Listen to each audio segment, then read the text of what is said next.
তৃণমূলের তরফ থেকে জোরদার প্রচার শুরু হয়ে গেছে গোটা রাজ্যের ৪২টা লোকসভা আসনে। বিজেপি সেই এখনো ৩৮-এই আটকে গেছে। ৩৯টা আসনের প্রার্থী তালিকা ঘোষণা হয়েছিল। আপনারা জানেন আসানসোলের প্রার্থী বলেছেন আসানসোল থেকে দাঁড়াবেন না, তাই ৪টি কেন্দ্রের প্রার্থী নাম এখনো ঘোষণা বাকি আছে। আসানসোল, ডায়মন্ড হারবার, ঝাড়গ্রাম, বীরভূম, এই ৪ আসনে বঙ্গ বিজেপির প্রার্থী কারা, এবং তার চেয়েও বড় কথা, সবচেয়ে বেশি ইম্পর্টেন্ট, যে এই ৪ জনের নাম এই বাংলার মানুষ কবে জানতে পারবে। বিজেপি তাদের এই বাকি ৪ আসনের প্রার্থী তালিকা কবে ঘোষণা করবে, এটাই এখন মনে হয় বিজেপির কাছেও লাখ টাকার প্রশ্ন। আমাদের কাছে যেটুকু খবর এসছে আপাতত, যে আজকে হয়তো ২টি আসনের প্রার্থীর নাম ঘোষণা হলেও হতে পারে, বা কালকে রাতের মধ্যে আরও ৪ জনের নামই ঘোষণা হয়ে যাবে। আজকে কি দুজন প্রার্থীর নাম ঘোষণা হবে? যে ২ জন প্রার্থীর নাম কিছুটা হলেও প্রায় নিশ্চিত হয়ে গেছে, তারা কারা?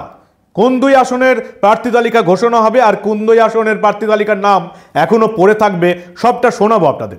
এই গুরুত্বপূর্ণ প্রতিবেদন শেষ অবধি দেখুন। আমি মানব, দ্য নিউজ বাংলায় আপনাদের স্বাগত জানাচ্ছি। খবর যেটুকু আসছে, যে আজকে এই বাংলার আর ২টি আসনের প্রার্থীর নাম ঘোষণা হলেও হতে পারে, আর না হলে একেবারেই আগামীকাল রাতে, না হলে পরশুর মধ্যে বাকি ৪ জন প্রার্থীর নাম পাওয়া যাবে। আজকে ২ জন প্রার্থীর নাম নাকি ঘোষণা হলেও হতে পারে, যে ২ জন প্রার্থীর নাম ঠিক হয়ে গেছে। কোন ২টি কেন্দ্রে? যেটুকু আমরা জানতে পাচ্ছি, যে একটি হচ্ছে বীরভূম, অন্যটি হচ্ছে ঝাড়গ্রাম। বীরভূমে এক পুলিশ অফিসারের নাম প্রায় ফাইনাল হয়ে গেছে, আপনারা জানেন, এবং সম্ভবত বিজেপির তরফ থেকে, কেন্দ্রীয় বিজেপির তরফ থেকে তার নামই ফাইনাল করা হচ্ছে।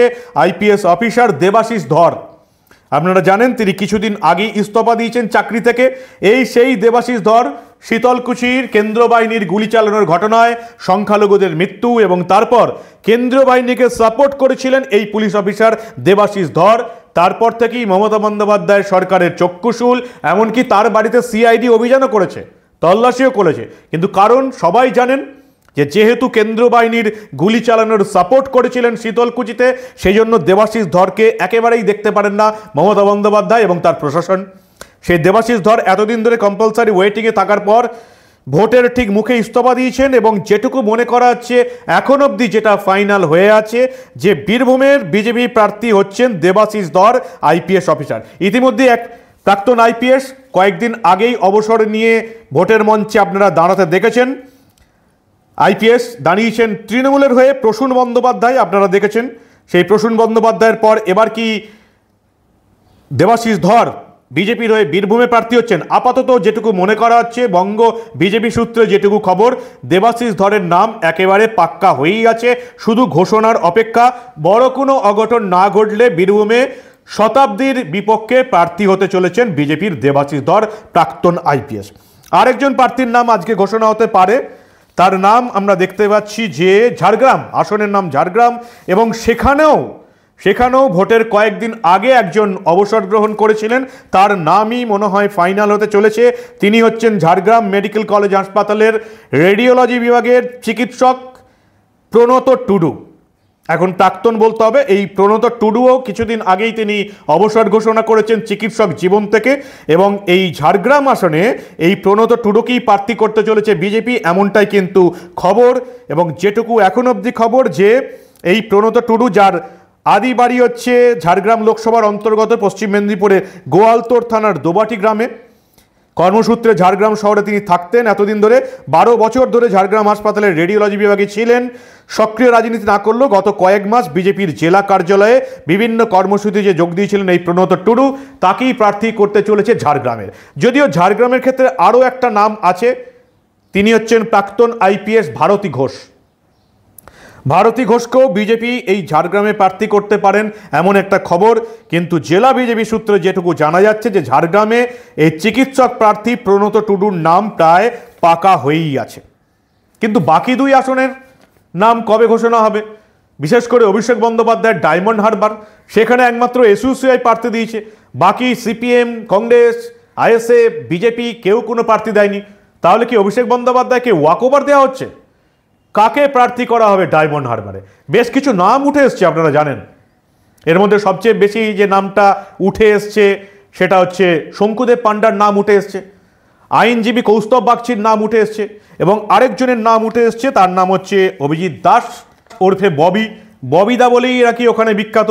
যদিও স্থানীয় যারা বিজেপি করেন তারা বলছেন তিনি নাকি অভিষেকের লোক।